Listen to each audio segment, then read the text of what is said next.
counter, watching the street, wondering what kind of person would work for a company that crushed small stores like mine. I was about to find out. Chapter 2, Enemies on Paper. 2 days later, the doorbell to corner pages jingled. I looked up and saw him, the man from the cafe. Same kind eyes, same easy smile, different shirt. For a split second, my heart leaped. Then my brain caught up. He had left me sitting alone at that cafe like a complete fool. "Hi," he said a little too brightly. "Wow, this place is amazing." I crossed my arms. "Can I help you?" He looked surprised by my tone, then tried to recover. I'm Alex." I stared. "I know who you are." He flinched a little, then smiled. "Right. So, funny story. The other day at the cafe. You disappeared." I cut in. "That's the story." He ran a hand through his hair. "Yeah, about that. I had an emergency call from work. It was complicated. I meant to come back, but..." "You could have texted," I said. "Or called.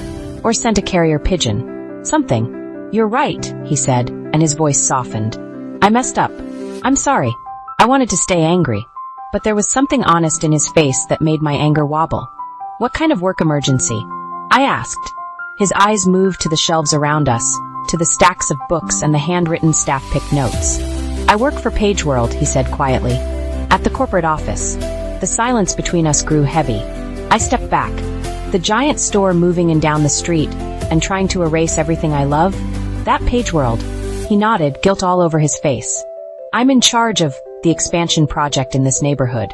I actually laughed because it was either laugh or scream. "So let me get this straight," I said. "You stood me up, and you're also here to destroy my bookstore." He winced. "When you say it like that, I sound like a supervillain." "If the shoe fits," I said. He looked around again. "I swear, Emma, I didn't know this was your store when I met you. If I had known, I don't know what I would have done, but I wouldn't have just walked away and pretended none of it mattered." "But you did," I said. "Yeah," he said softly. "I did." He took a breath. "Look, I know you probably hate me right now, and that's fair. But I came here because I couldn't stop thinking about you.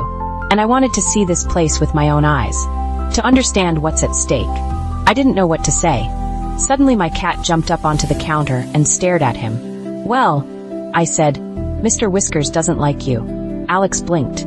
I thought his name would be something poetic, like Dante or Hemingway. "His name is Mr. Whiskers," I said. "And he has great judgment." The cat hissed once and jumped back down. Alex sighed. "Okay, I deserve that. I'll go. But can I just say one thing?" "One," I said. He looked right at me. "You and this store, you deserve better than what my company is about to do. And if there's any way I can help you, even a little, I want to try." "By quitting?" I asked. He shook his head. "I can't just quit. But maybe I can slow things down. Change a few things. Get you some time."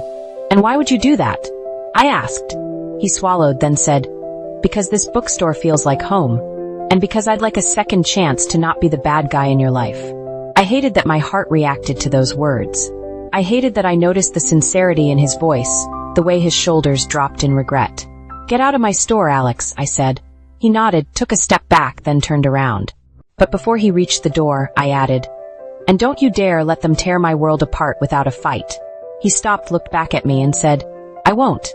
Then he left, and for the second time in a week, I watched him walk away and wondered why, of all people in this city, it had to be him.